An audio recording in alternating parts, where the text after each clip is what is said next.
Por fim, vamos falar também da classificação ou das classificações da jurisdição, de acordo com alguns dos principais critérios. Primeira classificação da jurisdição leva em conta o grau que a exerce, ou, em outras palavras, a competência que é exercida naquele momento. E aí a gente fala em primeiro grau ou grau inferior, quando a competência originária, ou seja, o primeiro grau ou grau inferior, ele acontece quando a jurisdição, aquele órgão judicial, ele está fazendo uma primeira análise acerca daquele litígio, acerca daquela situação. A primeira análise realizada pelo juiz natural é exatamente a competência originária e é exercida pelo primeiro grau ou grau inferior. Já o segundo grau ou grau superior é exercido quando se exerce a competência recursal. Ocorre quando se analisa recursos. Então, essa a distinção, a classificação levando em conta o grau ou levando em conta o critério da competência. Observem o seguinte, que grau primeiro ou segundo grau inferior, superior, enfim, não se confundem com outro conceito que é instância. Instância inferior e instância superior. Primeira instância, segunda instância. Quando eu falo em primeira instância ou instância inferior, eu estou falando de juízes monocráticos, de juízes que ocupam suas varas e que exercem, via de regra, exercem, via de regra, o primeiro contato com os litígios. Segunda instância ou instância superior, eu estou falando em tribunais compostos por desembargadores em órgãos colegiados, certo? Por que é importante a gente fazer essa distinção entre grau e instância? Porque o grau, ele pode sofrer variações, enquanto a instância sempre permanece a mesma. Como assim? Sempre o juiz monocrático, ele é primeira instância. Sempre. Sempre os desembargadores de justiça, nos seus órgãos colegiados, eles formam segunda instância. Já o grau pode variar. Geralmente, a primeira instância, são juízes monocráticos, exercem primeiro grau de competência, competência originária. Geralmente, é a regra geral. Só que, às vezes, a primeira instância, o juiz monocrático, também pode exercer segundo grau. Às vezes. Deixa eu dar um exemplo para vocês. Recurso chamado de embargo de declaração. Recurso de embargo de declaração é um recurso utilizado para quando há contração, obscuridade, omissão ou algum erro material em uma decisão de um juiz. E quem tem a competência para analisar os embargos de declaração é o próprio juiz que emitiu aquela decisão que tem esse vício. Imagine que um juiz de primeiro grau, no transcorrer do processo, ele emite uma decisão interlocutória, a solicitação do autor. O autor pede, por exemplo, uma liminar de alimentos naquela ação de divórcio. E lá o juiz emitiu essa decisão de alimentos. Só que ele se omitiu. Ele se omitiu, por exemplo, quanto à forma do pagamento, quanto à periodicidade, quando é, qual a data de vencimento. Ele se omite. O autor, então, em virtude daquela omissão do juiz, ele maneja os embargos de declaração, pedindo para o juiz esclarecer aqueles pontos. E aí, o juiz de primeira instância, porque ele sempre é a primeira instância, ele, através desse embargo de declaração, ele faz análise do recurso e ele exerce, naquele caso ali, a competência recursal, ou seja, naquele instante ele está exercendo o segundo grau de jurisdição. Olha que coisa interessante, certo? Já os tribunais são segunda instância sempre.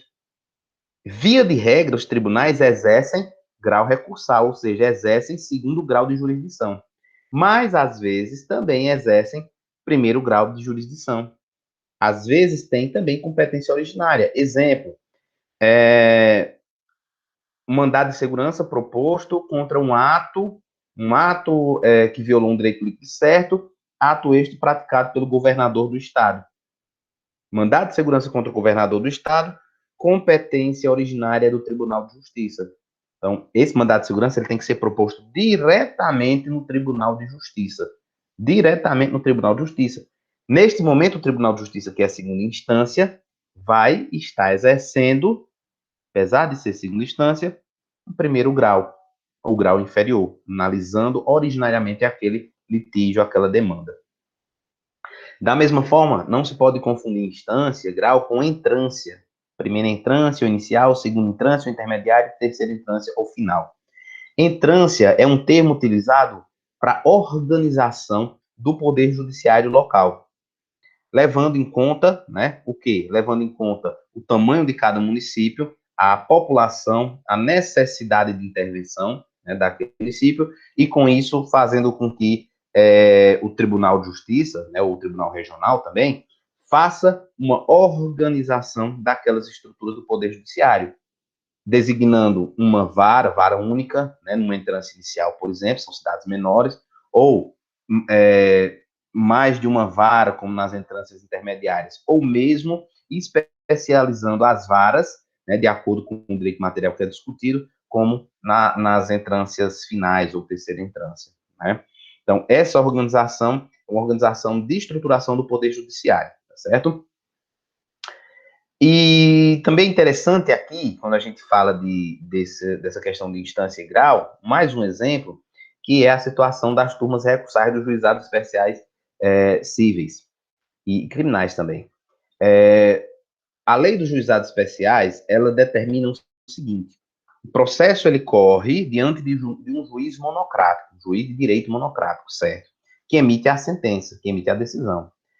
Ao ser emitida a sentença, abre-se a possibilidade da parte que foi derrotada recorrer. Quando recorre, esse recurso ele não segue a lógica da apelação para as ações que correm pelas varas comuns, não vai para o tribunal.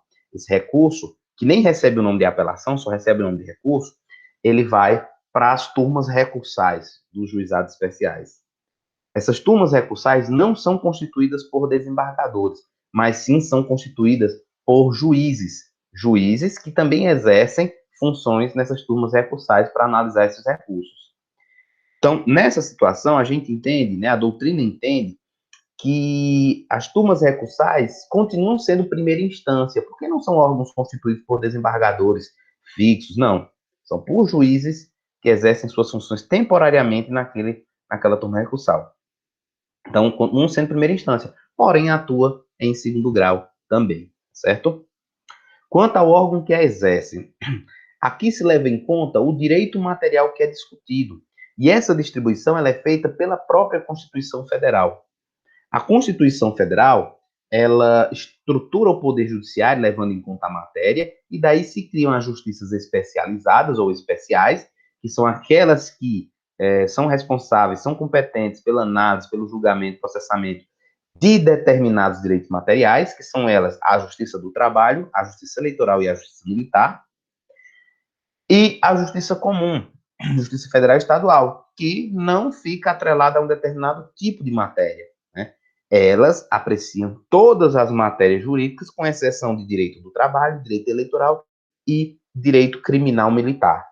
Tirando essas matérias, todas as demais, direito civil, direito empresarial, direito tributário, direito administrativo, direito constitucional, direito ambiental, cibernético, e aí vai. Tudo isso é analisado pela Justiça Comum, que é composta, né, pela Justiça Estadual e pela Justiça Federal. E, por fim, a última classificação, que ainda a doutrina faz e se discute bastante, é a classificação levando em conta a existência ou não de litígio. A existência ou não de litígio. Existindo a justiça ou a jurisdição contenciosa, quando há litígio, e a voluntária, quando não há litígio. Se existiu, não existe mais, existiu uma discussão, né, muito acalorada, em algum momento, sobre a natureza da jurisdição voluntária, se de fato era jurisdição ou era uma atividade administrativa realizada pelo poder judiciário. Então, só existe jurisdição se tiver litígio. Então, conforme a gente já analisou até no conceito de jurisdição, tende-se hoje a se superar essa discussão dizendo que, bem, tanto faz se há litígio ou não há litígio, se é contencioso ou voluntário, aquilo é jurisdição sim. Porque a jurisdição ela não pode ser compreendida, como dizia Caneluti, apenas sob o elemento da lide, solução de conflitos. Não. A jurisdição ela deve ser levada em consideração, ela deve ser considerada como a aplicação do direito ao caso concreto. Então, tanto quando é contencioso, quando há um litígio, se aplica o direito ao caso concreto, como também quando é voluntária. Se procura o Poder Judiciário e precisa que seja aplicado aquele caso concreto os efeitos de uma determinada norma, ou seja, os efeitos do ordenamento jurídico como um todo, certo? Então, essa é a última classificação entre jurisdição contenciosa e jurisdição voluntária. Inclusive, o nosso CPC, ele trata inicialmente do procedimento comum, que se serve para a jurisdição contenciosa, mas quando vai falar dos procedimentos especiais, fala lá dos procedimentos especiais para jurisdição contenciosa e também para jurisdição voluntária, certo? Então, esta organização aí adotada pelo nosso CPC atual e também pelo antigo. Então, com isso, a gente encerra essa discussão sobre jurisdição. Espero que tenham gostado, espero que tenha servido para vocês essa discussão, certo? Então é isso, gente. Um forte abraço e até breve.